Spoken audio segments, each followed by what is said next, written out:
ఓం శ్రీ గణేశాయ నమః. శ్రీమాత్రే నమః. శివాయ గురవే నమః. శ్రీకృష్ణ పరబ్రహ్మణే నమః. శ్రీరామాయ నమః. శ్రీ గురుభ్యో నమః. సచ్చిదానందరూపాయ విశ్వోత్పత్యాదిహేతవే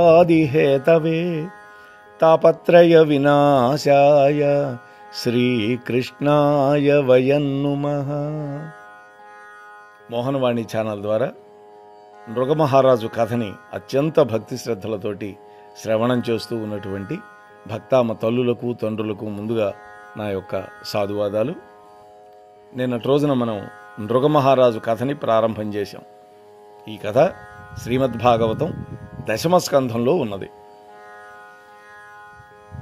నృగమహారాజు తాను ఎందుకు ఊసరవెల్లిగా జన్మించవలసి వచ్చిందో కథ చెబుతూ ఉన్నాడు. ఇవాళ రెండో భాగంలోకి మిమ్మల్ని స్వాగతిస్తూ ఉన్నాను. ఓ కృష్ణ పరమాత్మ, ఇంత చేసినప్పటికీ కూడా ఒకసారి ఒక సద్బ్రాహ్మణుడికి దానం ఇవ్వబడినటువంటి ఒక ఆవు పారిపోయి వచ్చి నా ఆవుల మందలో కలిసిపోయింది.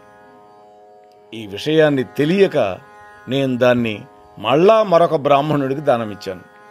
ఇది జరిగినటువంటి తప్పు. ఇందులో రాజుగారి తప్పు ఎక్కువగా లేదు. ఆ పశుపాలకులదే తప్పు వాస్తవంగా. కానీ యజమాని ఎవడో వాడికే శిక్ష పడుతుంది. ఇది గుర్తుపెట్టుకోవాలి. అంటే ఒక ఆవుని దానం ఇచ్చినప్పుడు ఒక రాజముద్ర దానికి గుద్దాలి. అప్పుడు మళ్ళీ ఒకవేళ అది మందలోకి వచ్చినా దాన్ని గుర్తించగలుగుతారు, దాన్ని పక్కన పెట్టగలుగుతారు. ఆ దానాన్ని పొందిన వ్యక్తి వస్తే ఆయన గొప్ప చెప్పచ్చు. కానీ అలా జరగల. అదే ఇక్కడ జరిగినటువంటి లోపం. అందుకని ఏం చెప్తున్నాడు రాజుగారు? కృష్ణ, ఈ విషయాన్ని తెలియక నేను మళ్ళీ దాన్ని వేరొక బ్రాహ్మణుడికి దానం చేశాను. ఈ దానం పొందినటువంటి బ్రాహ్మణుడు రెండోసారి పొందినటువంటి వాడు తన గోవును తోలుకొని పోతున్నాడు. అప్పుడు అతనికి మొదట దానంగా పొందినటువంటి బ్రాహ్మణుడు ఎదురొచ్చాడు. వెంటనే ఆపాడు. ఏమయ్యా బ్రాహ్మణోత్తమ, ఇది నాకు నృగమహారాజు దానం చేశాడు. నా గోవును నువ్వు తీసుకెళ్తున్నావేంది? మా ఇంట్లోంచి తప్పించుకొని వచ్చింది, అంత మాత్రం చేత నీదవుతుందా అని ప్రశ్నించాడు. ఆ విధంగా ఇద్దరు బ్రాహ్మణుల మధ్య వాగ్వివాదం, కలహం సంభవించింది. వాళ్ళిద్దరూ కలిసి దానం ఇచ్చినటువంటి రాజుగారి దగ్గరకు వచ్చారు. అంటే నా దగ్గరకు వచ్చారు అని చెబుతున్నాడు. పూర్వం దానం ఇచ్చిన గోవునే నేను మళ్ళీ దానం ఇచ్చానని వాళ్ళు ఫిర్యాదు చేశారు. ఎవరికైనా ఏదైనా ఇచ్చి దాన్ని గనక వెనక్కి తిరిగి తీసుకోవడం, ముఖ్యంగా అది బ్రాహ్మణుల విషయంలో అయితే మహాపాపం. బ్రాహ్మణులు ఇద్దరూ ఫిర్యాదు చేశారు. అది ఎలా జరిగిందో తెలియక రాజు దిగ్భ్రాంతి చెందాడు. ఆ తరువాత అతడు వాళ్ళిద్దరి మధ్య కలహానికి కారణమైనటువంటి ఆ ఒక్క గోవుకు బదులుగా 1,00,000 గోవులు వినమ్రంగా దానం చేయడానికి కూడా సిద్ధపడ్డాడు.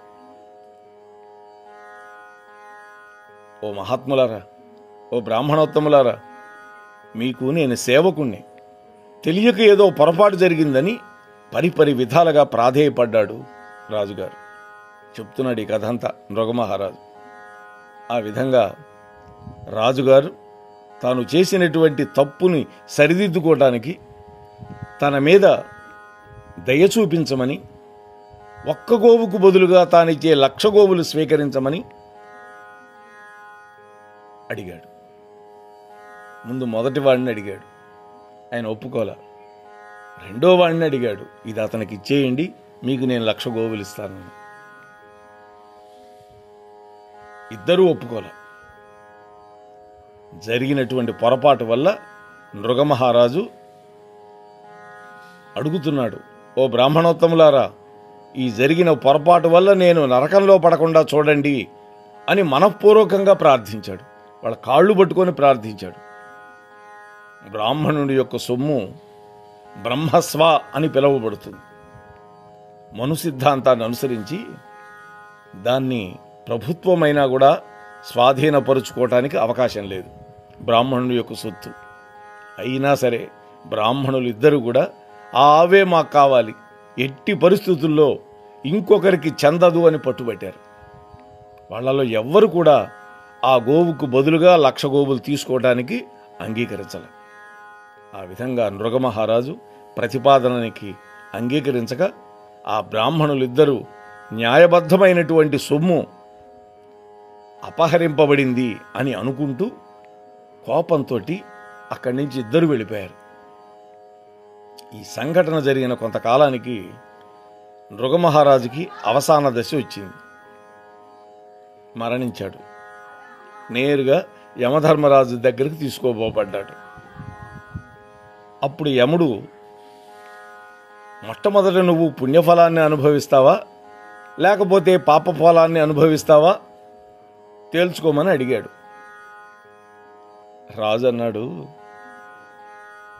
వాస్తవానికి రాజు ఎన్నో పుణ్యకార్యాలు, ఎన్నో దానాలు, ముఖ్యంగా గోదానాలు చేశాడు కాబట్టి అతడికి అంతులేని భోగం కలుగుతుందని కూడా యమధర్మరాజు చెప్పాడు.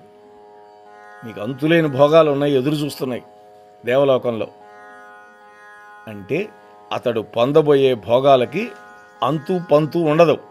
అయినా నృగమహారాజు మాత్రం మొట్టమొదట తాను పాప ఫలితాన్ని మాత్రమే అనుభవిస్తాను, ఆ తర్వాత పుణ్యభోగాలను పొందుతాను అని మనస్సులో కృతనిశ్చయం చేసుకున్నాడు. అందుకే యమధర్మరాజు అతడికి వెంటనే ఊసరవెల్లి రూపాన్ని ఇచ్చాడు. ఆ విధంగా నృగమహారాజు ఊసరవెల్లి రూపంలో ద్వారకానగర సమీపంలో ఉన్నటువంటి ఉపవనంలో, ఆ బావిలో, పాడుపడిపోయినటువంటి బావిలో చాలా కాలం నివసించాడు. యుగపర్యంతం నివసించాడని చెప్పచ్చు. ఎందుకంటే ఎప్పుడో కృతయుగంలో జరిగితే తర్వాత త్రేతాయుగం అయిపోయింది, ద్వాపరం చివరిలో కదా. అంటే ఒక గోవుని దానం తప్పుడుగా చేయటం వల్ల 2 యుగాలు శిక్ష అనుభవించాడు. మామూలు విషయం కాదు ఇది.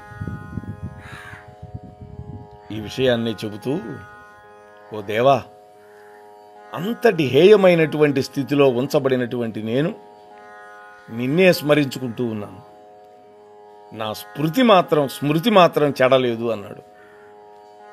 అంటే కష్టం వచ్చినా పరమాత్మ యొక్క పాదాలు విడిచిపెట్టకూడదు. ఇది ఇక్కడ మనకు అంతరార్థంగా చెప్పేది.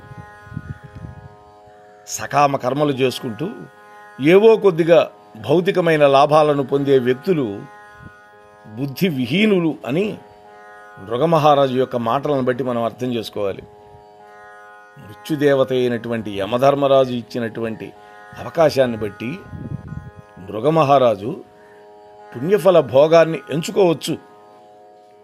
దానికి బదులుగా మహారాజు పాప ఫలితాన్ని మొట్టమొదట అనుభవించి ఆ తర్వాత ఎటువంటి అవాంతరాలు లేకుండా పుణ్యఫలాన్ని భోగించడం ఉత్తమమని భావించాడు. మొత్తం మీద అతడికి కృష్ణుడి యొక్క భక్తి భావన విడిచిపెట్టల.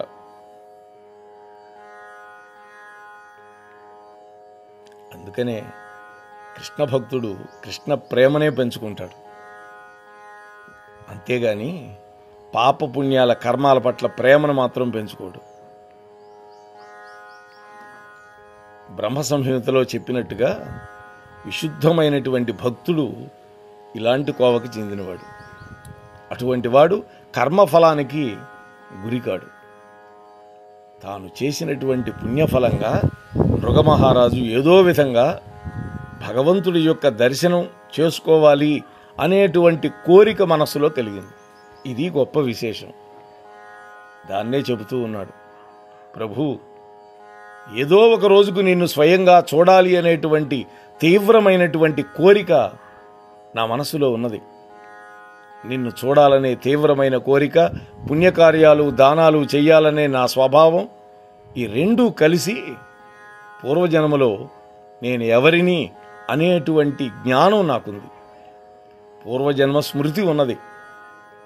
ఈ ఊసరవెల్లి జన్మలో కూడా నాకు నేనెవరినో నా జ్ఞానం ఉన్నది.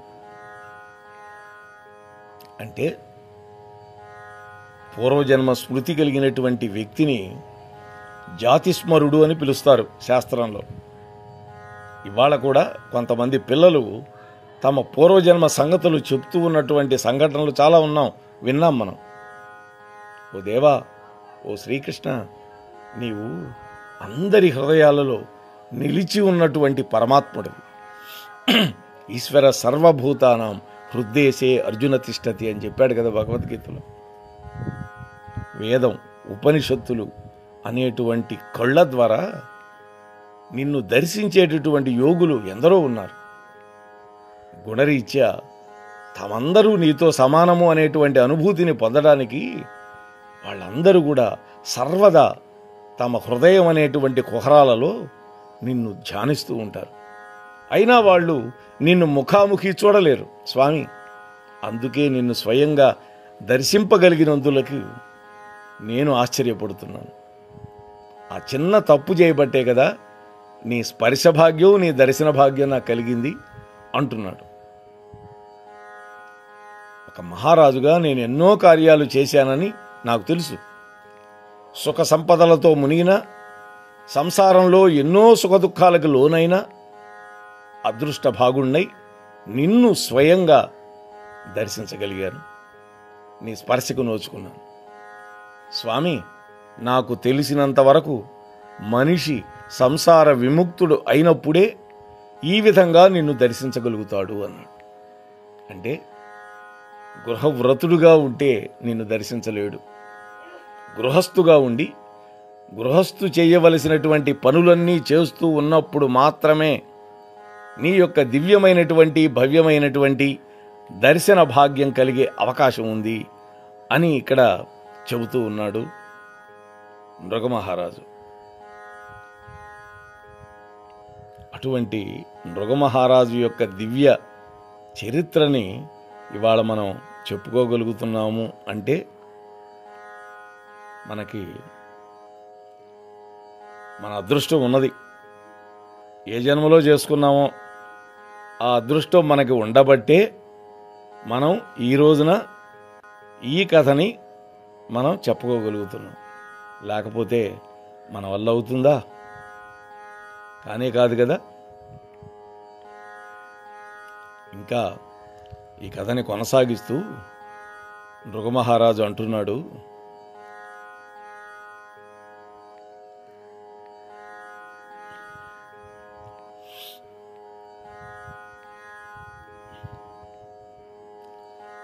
ఎప్పుడైతే పరమాత్మ యొక్క స్మరణ తన నుంచి విడివడలేదో ఆ పుణ్య ఫలితంగా, ఆ పరమాత్మ యొక్క ధ్యాన ఫలితంగా నృగమహారాజు శీఘ్రంగానే ఊసరవెల్లి దేహం నుండి విముక్తుడై దేవతా స్వరూపాన్ని పొందగలిగాడు. అందుకనే పెద్దలు అంటారు, భౌతిక సంపత్తులను అభిలషించేవాళ్ళు భగవంతుడి యొక్క ఆరాధన ద్వారా దేవతా జన్మని పొందగలుగుతారు.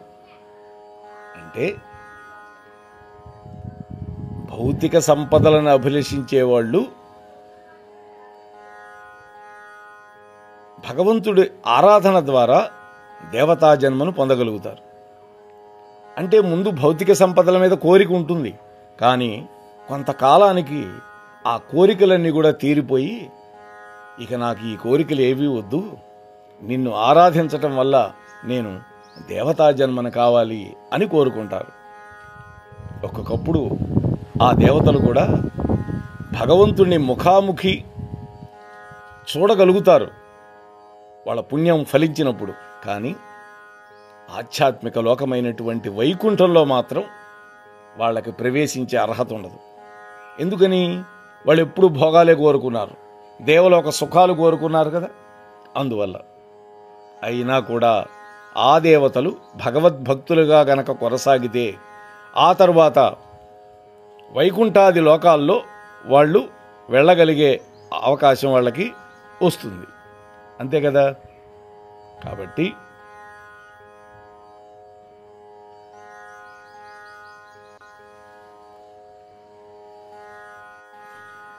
అయినా ఆ దేవతలు గనక భగవద్భక్తులుగా గనక కొనసాగితే ఆ తర్వాత వాళ్ళు వైకుంఠాది లోకాలను కూడా పొందగలుగుతారు.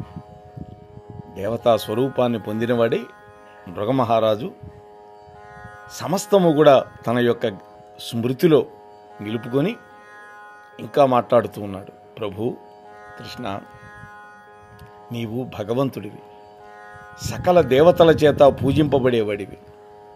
నీవు సాధారణ జీవుల్లో కూడా ఒకడివి కానే కావు. నీవు పరమపురుషుడివి, పురుషోత్తముడివి. నీవే సకల జీవులకి సుఖకారణువి, సుఖాలిచ్చేవాడివి నీవే. అందుకే నేను గోవిందుడు అని పిలుస్తారు. భౌతిక దేహాన్ని స్వీకరించినటువంటి జీవులకి, భౌతిక దేహాన్ని స్వీకరించనటువంటి జీవులకి నీవు ఈశ్వరుడివి. అంటే దేహం ధరించిన వాళ్ళకి నువ్వే యజమానివి, ధరించని వాళ్ళకు కూడా నువ్వే. అంటే భౌతిక జగత్తులో పిశాచాలుగా లేదా దెయ్యాలుగా తిరిగే వాళ్ళు కూడా మానవ దేహం లభించనటువంటి జీవులవి. అయితే ఆధ్యాత్మిక జగత్తులో నివసించే దేహం భౌతికమైన తత్వాలతో తయారు చేయబడి ఉండవు. ఇది గమనించాలి. ఓ దేవా, నీవు అచ్యుతుడు. అచ్యుతుడు అంటే జారిపోనటువంటి వాడు. పరమ పవిత్రుడివి, అందరి హృదయాల్లో ఉన్నావు. సకల జీవులకు ఆశ్రయమైనటువంటి శ్రీమన్నారాయణుడివి. సకల జీవ హృదయాలలో ఆసీనుడివై ఉన్నావు. వాసుదేవుడివి. అందరి ఇంద్రియ కలాపాలకి పరమ నిర్దేశకుడువు నీవే. అందుకనే నిన్ను హృషీకేశుడు అంటారు. ఓ దేవా శ్రీకృష్ణ, నీవు నాకు దేవతా శరీరాన్ని ఇచ్చావు. కాబట్టి నేనిప్పుడు దేవతాలోకానికి వెళ్ళిపోతాను. అందుకు నేను నీ కరుణను మాత్రం అర్థిస్తున్నాను. నేను ఏ జన్మను పొందినా, ఏ లోకంలో ఉన్నా నీ పాదపద్మ విస్మృతి మాత్రం కలగనటువంటి వరాన్ని నేను ప్రార్థిస్తున్నాను అన్నాడు. ఎవడైనా ఇదే వరం కోరుకోవాలి. భగవంతుడి యొక్క దివ్య చరణార విందాల మీద మన భక్తి ఎల్లప్పుడూ నిలబడే ఉండేటట్టుగా కోరుకోవాలి. స్వామి, కార్యకారణ రూపంలో నీవు సర్వత్రా ఉంటావు. నీవు సర్వకారణ కారణుడు, అనంతమైన శక్తి సంపన్నుడివి. పరతత్వానివి నీవే, దేవాది దేవుడివి నీవే, పరబ్రహ్మ స్వరూపము నీదే. అందుకే నీకు మాటి మాటికి నమస్కరిస్తున్నాను. దేవా, నీవు సచ్చిదానంద స్వరూపుడివి, నిత్యుడివి, సమస్త యోగశక్తులకు ఈశ్వరుడు. ఈశ్వరుడు అంటే నియామకుడు అని. కాబట్టి నీవు యోగీశ్వరుడు అని పిలువబడతావు. అందుకనే భగవద్గీతలో చివరి శ్లోకం ఎత్ర యోగీశ్వర కృష్ణో ఎత్ర పార్థో ధనుర్ధర అని ఉన్నది కదా. దయచేసి నీ పాదపద్మాల వద్ద ఒక ధూళికణంగా నన్ను నిలుపుకో తండ్రి అన్నాడు. నృగమహారాజు ఈ విధంగా పలికి దేవతాలోకానికి వెళ్లే ముందు భగవంతుడికి ప్రదక్షిణ చేసి తన కిరీటంతో ఆ దేవదేవుని యొక్క పాదాలను స్పృశించాడు. స్వర్గలోకం నుండి దివ్యమైన విమానం వచ్చింది. అప్పుడు కృష్ణ పరమాత్మ యొక్క అనుజ్ఞను పొంది ఆ విమానం ఎక్కాడు నృగమహారాజు. నృగమహారాజు వెళ్ళిపోయిన తర్వాత శ్రీకృష్ణ భగవానుడు ఆ రాజు యొక్క బ్రాహ్మణ భక్తిని, దాన గుణాన్ని, యజ్ఞ నిర్వహణని కొనియాడాడు. కాబట్టి నేరుగా భగవద్భక్తుడు కాలేనటువంటి వాడు వైదిక ధర్మపాలనం చెయ్యాలి అని ఉపదేశించారు ఇక్కడ. అప్పుడు ఏదో ఒక రోజు ఆ వ్యక్తి భగవంతుడిని దర్శించగలుగుతాడు. అది నేరుగా భగవంతుడి యొక్క ధామానికి చేర్చడానికి ఉపయోగపడుతుంది. ఆ సమయంలో శ్రీకృష్ణుడు తన పుత్రుల యొక్క మధ్య ఉన్నాడు. వాళ్ళు క్షత్రియ కులానికి చెందిన వాళ్ళు, సుక్షత్రియులు. కృష్ణ పరమాత్మ యయాతి యొక్క వంశం వాళ్ళు. నృగమహారాజు యొక్క ఆదర్శనీయమైనటువంటి నైజాన్ని వాళ్ళందరికీ బోధిస్తూ ఒక మాట చెప్పాడు కృష్ణ పరమాత్మ. నాయనలారా, రాజు అగ్నిలాగా శక్తి సంపన్నుడు అయినా కూడా బ్రాహ్మణుడి యొక్క ధనాన్ని హరించి తన కోసం వాడుకోలేడు. అగ్ని సంపన్నుడే అయినా కూడా. అలా గనక బ్రాహ్మణుడి సొత్తు తాను అపహరించి వాడుకుంటే ఈ భౌతిక జగత్తులో తమను తాము శక్తివంతులమని మిథ్యగా తలిచే సాధారణ రాజులు బ్రాహ్మణుడి యొక్క ధనాన్ని అపహరించకుండా ఎట్లా ఉంటారు ఆలోచించండి. బ్రాహ్మణుల యొక్క ధనాన్ని కాజేయటం, ఎంత ప్రమాదం అంటే మద్యపానం కంటే కూడా ప్రమాదకరం అని నేను భావిస్తున్నాను అన్నాడు. విషపానం చేయటం కంటే కూడా ప్రమాదకరం. సాధారణమైనటువంటి విషానికి విరుగుడు ఉంటుంది, మంత్రమో తంత్రమో. విష ప్రభావాన్ని నుంచి మనిషి బయటపడగలుగుతాడు ఏదో ఒక ప్రయత్నం వల్ల. కానీ బ్రాహ్మణుడి యొక్క ధనాన్ని అపహరించడం అనేది, విషాన్ని తాగితే ఆ పొరపాటుకి ప్రతిక్రియ లేనేలేదు.